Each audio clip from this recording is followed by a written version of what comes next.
தர்மபுரியில் தேவையில்லாததை பேசி வாங்கி கட்டிக்கிட்ட உதவாத உதயநிதி அவர்களை பற்றி தான் இன்றைய காணொலியை நம்ம பார்க்க போகிறோம்.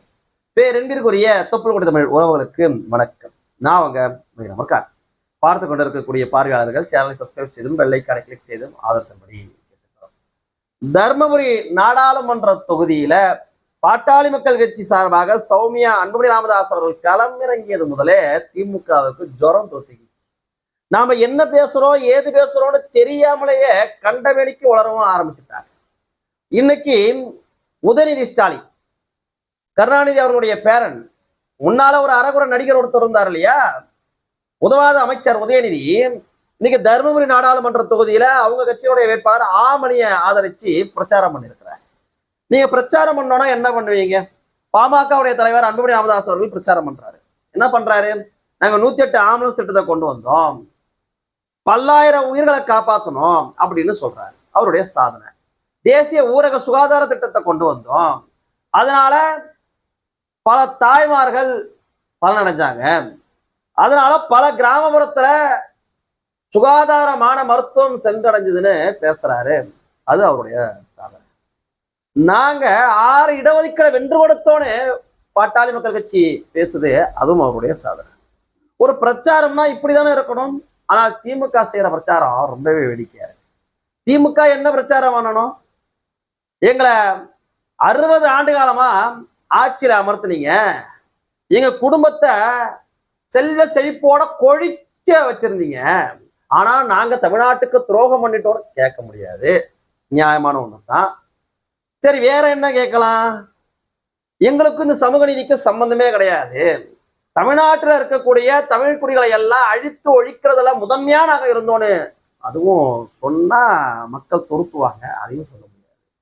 சரி, தருமபுரியில போய் பிரச்சாரம் பண்றீங்களே, அதுக்கு என்ன சொல்லலாம்? தருமபுரி நாடாளுமன்ற உறுப்பினரை பத்தி முன்னாடி உங்க எம்பி ஒருத்தர் இருந்தார்ல 5 வருஷம், செந்தில்குமார், அவர் ஏதாவது 1-2 சாதனைகள் பண்ணியிருந்தாங்கன்னா அதை பத்தி பேசலாம். அவர் எங்க ட்விட்டரை தாண்டி வேற எதுவும் பேச கிடையாது.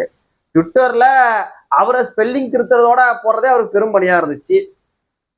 வாடகை வீட்டுல இருக்கிறன்னு வாயால வடை சுடுற அவருடைய திறமையை பத்தி எதையாவது பேசி ஓட்டு கேட்கலான்னு பார்த்தா அதெல்லாம் சொல்லி ஓட்டு கேட்க முடியாது. பாவம் உதயநிதி என்ன பேசுறோம்னு தெரியாமலே அவருக்கு சம்பந்தமே இல்லாத சாதிவாரி கணக்கெடுப்பு சமூக நீதி பத்தி பேசுறாரு. அது யாருங்க? திமுக. 3 வருஷம் ஆச்சு மு.க. ஸ்டாலின் ஆட்சிக்கு வந்து. பீகார்ல, ஒரிசால, கர்நாடகால, ஆந்திரால, தெலுங்கானால அத்திரி மாநிலத்திலே சாதிவாரி கணக்கெடுப்பு நடத்துறாங்க, தரவுகளை சேகரிக்கிறாங்க. ஆனா அதை செய்ய துப்பு கட்ட இந்த திமுக கொஞ்சம் கூட கூச்சப்படாம சாதிவாரி கணக்கெடுப்பை பத்தி பேசுது, சமூக நீதியை பத்தி பேசுது. 67 இருந்து கொடுங்க, அண்ணாதுரை இருந்தார், அவருக்கு நீண்ட காலம் கொடுக்கல. 69 இருந்து இன்னைய வரைக்கும் ஏறத்தாழ 60 வருடங்களா ஆட்சியில மாறி மாறி இருக்கக்கூடிய திமுக இன்னைக்கு சமூக நீதியை தமிழ்நாட்டுல கொடுத்தாங்களான்னா இல்லை.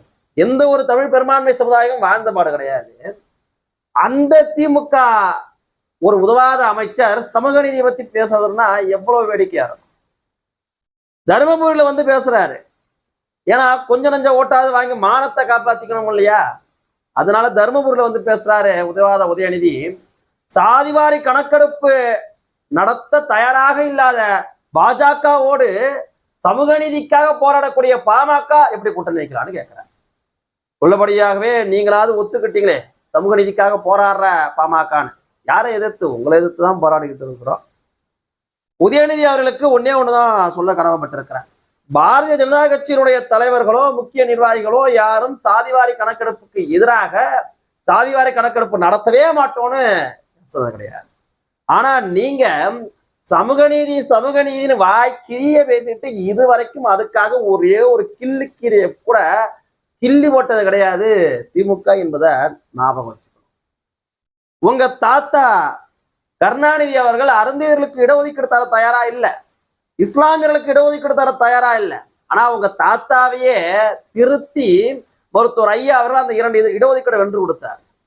சமச்சீர் கல்வியை கொண்டு வருவதற்கு உங்க தாத்தா தயாரா இல்லை, ஆனா உங்க தாத்தாவையே திருத்தி தமிழக போராளி மருத்துவர் ஐயா அவர்கள் தமிழ்நாட்டுல சமச்சீர் கல்வியை நடைமுறைப்படுத்தினார். உங்க தாத்தாவையே திருத்தி திருட்டு திமுகவையே அவர்கள் செய்யக்கூடிய நயவஞ்சகங்களை எல்லாம் பொறுத்துக்கிட்டு அவர்களையே சாதிச்ச சமூக நீதி காவலர் மருத்துவர் ஐயா அவர்களால பாரதிய ஜனதா கட்சியினுடைய தலைவர்களிடம் பாட்டாளி மக்கள் கட்சியுடைய 10 நாடாளுமன்ற உறுப்பினர்களையும் நிறுத்தி வேண்டுகோள் வைத்து போராடி சாதிவாரி கணக்கெடுப்பு நடத்த முடியாதா? 2004 அமைந்த ஐக்கிய முற்போக்கு கூட்டணியினுடைய தலைவர்கள் கூட்டத்துல ஓபிசிகளுக்கான இடஒதுக்கீடு உடனடியாக வழங்க வேண்டும்னு சோனியா காந்தி கிட்ட வலியுறுத்தி மருத்துவர் ஐயா அவர்கள் சொன்னீங்களே, என்னாச்சு கேட்டு நிதிஷ்குமார் அவர்களையும் லல்லு பிரசாத் யாதவையும் முலாயம் சிங் யாதவையும் துணைக்கு அழைச்சுக்கிட்டு ஏன் கம்முன்னு கிடக்குறீங்க? கேளுங்க. ஓபிசி மக்கள் நம்மளை நம்பிதானே ஓட்டு போட்டாங்க. காங்கிரஸ் உட்கார வச்சாங்க ஆட்சியில.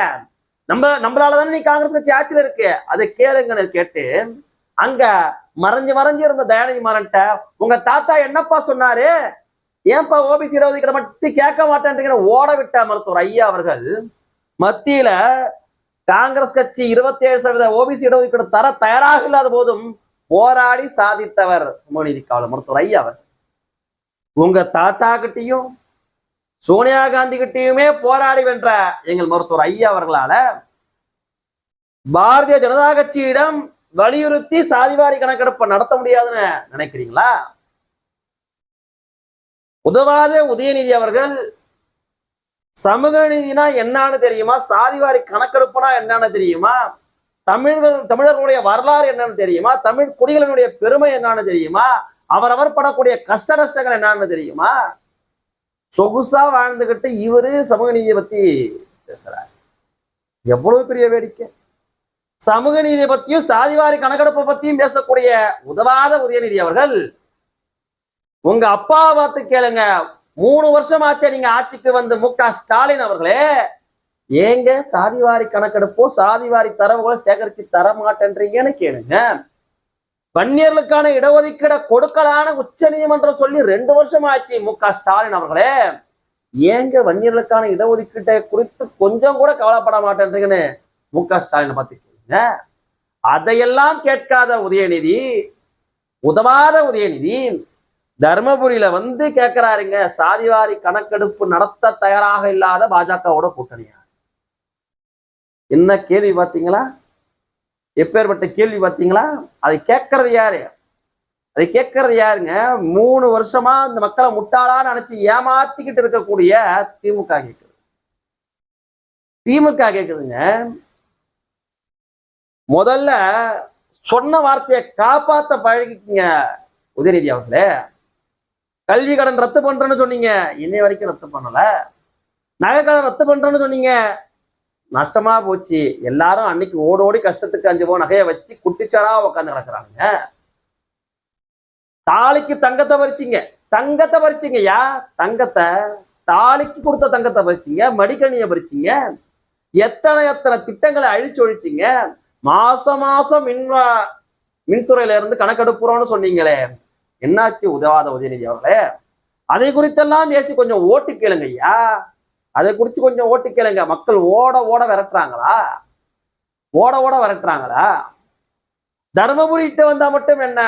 மு.க. ஸ்டாலின் அவர்களுக்கும் எடப்பாடி பழனிசாமி அவர்களுக்கும் உதயநிதிக்கும் நேரடியாக பாமகவோடு மோது வருது. சௌமியா அன்புமணி ராமதாஸ் அவருடைய வெற்றி உங்க கண்ணு முன்னாடி வந்து போகுதா? வரட்டும், மாற்றம் இந்த மண்ணில் வரட்டும். எங்களினுடைய ஆட்சி இனிமேல் இங்கே நடைபெறட்டும். நன்றி.